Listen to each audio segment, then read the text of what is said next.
બનાસકાંઠાના ડીસાના નહેરુનગર વિસ્તારના પુરુષો અને 1000 જેટલી મહિલાઓએ પાલનપુરમાં મૌન રેલી યોજીને કલેક્ટરને આવેદનપત્ર આપ્યું અને ડીસાના નહેરુનગરમાં જ રહેવા દેવાની માંગ કરી।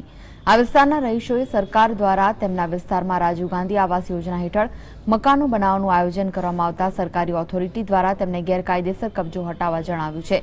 ઉલ્લેખનીય છે કે 1978માં આ વિસ્તારના લોકોને સરકાર દ્વારા સનદ આપવામાં આવી હતી અને તે વખતે ₹1 તેમને સરકારમાં ભરવાનો હતો, પણ આ લોકો બહુ જ ગરીબ હોવાથી ₹1 ભરી શક્યા નહોતા, જેથી તેમના નામે મકાન થયા નથી। પરંતુ હવે તેઓ સરકારમાં પૈસા ભરવા તૈયાર છે, પણ સરકાર તેમનું માનતી ન હોવાનો આક્ષેપ કરાયો છે।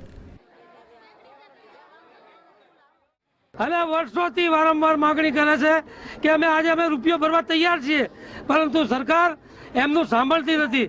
હવે એમને ન્યાય મળે એ ન્યાય અપાવવા માટે અમે સૌ ડીસાના અગ્રણીઓ એમની સાથે જોડાયેલા છીએ અને નહેરુનગર ટેકરા ઉપર 1947 થી વસાવટ કરીએ છીએ અને આજે કોઈ નવું દબાણ અમે કર્યું નથી અને અમારે કોઈ બીજી કોઈ રાજીવ ગાંધી યોજનાના કોઈ મકાનો અમારે જોઈતા નથી।